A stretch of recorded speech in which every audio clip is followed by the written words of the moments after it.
Hey, here are 5 stupid things I've noticed about the Confederate flag. It's an icon of revisionist history.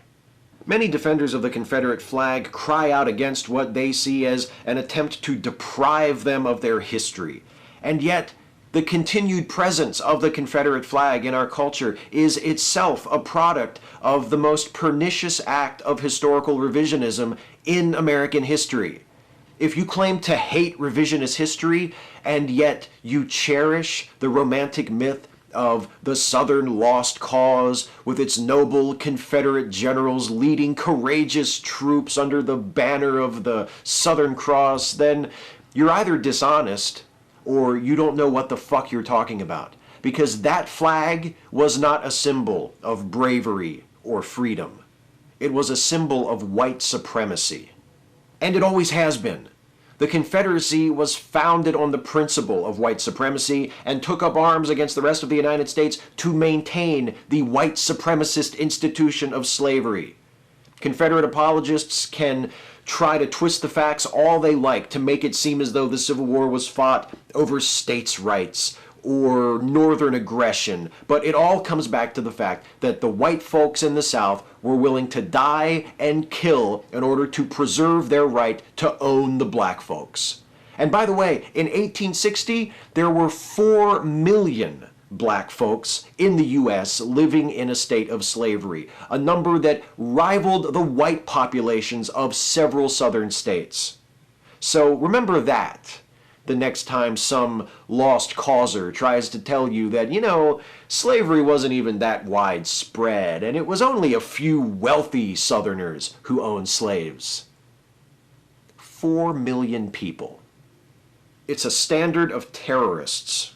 The Confederate flag was the banner under which the Ku Klux Klan, this country's most violent and infamous gang of terrorists, rallied people to its cause during the height of the struggle for black civil rights. In fact, if it hadn't been adopted by the KKK as a symbol during the time that members of the Klan were using intimidation and murder to resist integration in the 1950s and 60s, it's quite likely that the Confederate flag today would be virtually invisible outside of museums and Sons of Confederate Veterans meetings.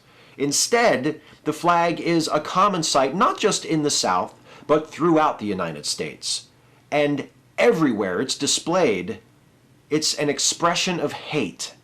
At worst, the Confederate flag indicates a willful hatred of African Americans.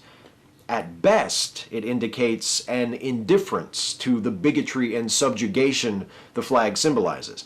At best, it indicates that the person flying the Confederate flag is either unaware of the ongoing struggles faced by black Americans as a result of the ideals represented by the flag, or that the person flying the flag is aware of those struggles and just doesn't give a shit. You cannot claim to give fuck one about black Americans while you defend the display of the symbol of their enslavement and their brutalization and their oppression.